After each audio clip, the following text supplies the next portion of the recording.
राष्ट्रीय पार्टी बनने की चाह में समाजवादी पार्टी ने जम्मू कश्मीर में लड़ा था विधानसभा चुनाव, पर उस चुनाव के नतीजे अब आ गए हैं और समाजवादी पार्टी को कितना फ़ायदा हुआ, कितना नुकसान हुआ, हम आपको इस वीडियो में विस्तार से बताएंगे। नमस्कार, मेरा नाम है विवेक राय, आप देख रहे हैं एबीपी लाइव।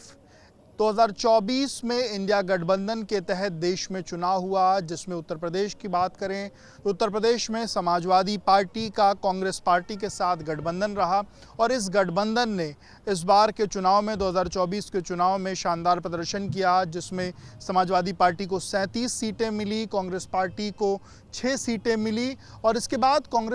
समाजवादी पार्टी को इस बात की आशा थी कि कांग्रेस पार्टी जब अन्य जगहों पर चुनाव लड़ेगी तो वो समाजवादी पार्टी को वहां पर प्रतिनिधित्व देगी, जिससे कि समाजवादी पार्टी का जो राष्ट्रीय पार्टी बनने का जो सपना है वो कहीं ना कहीं साकार हो सके। इसी कड़ी में समाजवादी पार्टी ने लगातार कोशिशें करी कि उसको कांग्रेस पार्टी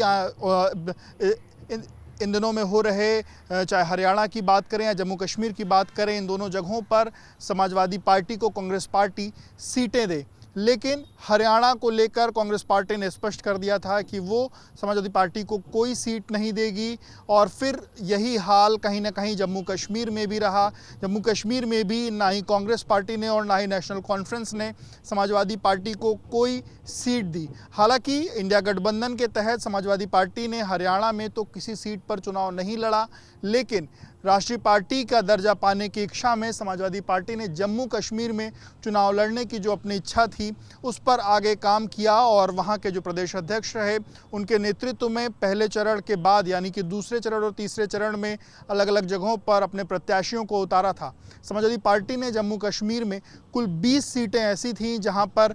चुनाव लड़ा और इन 20 सीटों में, हालांकि इन सभी सीटों में समाजवादी पार्टी की जो जमानत है वो जब्त हुई है और इसमें जो हबक्कड़ल सीट है वहाँ से चुनाव लड़ रहे थे मोहम्मद फारूक खान, जिनको मात्र 100 वोट मिले हैं। इनको इस बार के चुनाव में समाजवादी पार्टी के सिंबल पर इन्होंने चुनाव लड़ा और सबसे कम वोट समाजवादी पार्टी के सिंबल पर इन्हीं को वहाँ पर जम्मू कश्मीर में मिले हैं और ये 12,337 वोटों से हारे हैं। वहीं अगर सबसे अधिक वोटों की बात करें तो बांदीपुरा सीट से समाजवादी पार्टी ने गुलाम मुस्तफ़ा खान को चुनाव लड़ाया था और वो 1695 वोट पाकर इस चुनाव में जो है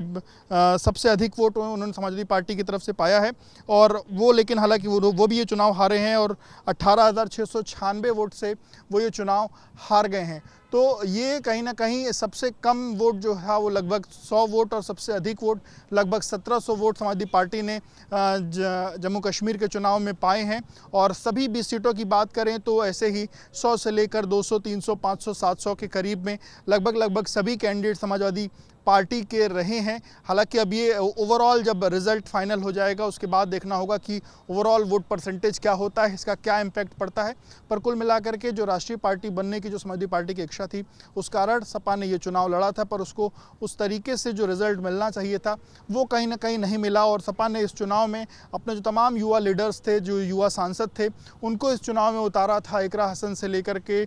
जो अलग अलग सांसद रहे उनको यहाँ चुनाव में भेजा गया था। समाजवादी पार्टी के उत्तर प्रदेश के तमाम युवा नेता हैं वो जम्मू कश्मीर में कई दिनों तक उन्होंने कैंप किया, लेकिन कहीं ना कहीं रिजल्ट जो है वो समाजवादी पार्टी के पक्ष में नहीं रहा। अब आने वाले दिनों में भी 2 राज्यों में चुनाव हैं, जिसमें चाहे महाराष्ट्र की बात की जाए या झारखंड की बात की जाए, इन जगहों पर चुनाव हैं। समाजवादी पार्टी चूंकि अब राष्ट्रीय पार्टी का दर्जा उसको पाना है, इस कारण वो अलग अलग जगहों पर चुनाव लड़ना चाहती है। महाराष्ट्र को लेकर के तो उसने क्लियर भी कर दिया है कि वो महाराष्ट्र में चुनाव लड़ने जा रही है। तो अब देखना होगा कि अब क्या चीज़ें निकल के सामने आती हैं और इसका क्या इम्पैक्ट उसके राष्ट्रीय पार्टी का दर्जा पाने की जो पूरी स्थिति है उसमें इसका क्या इम्पैक्ट पड़ता है।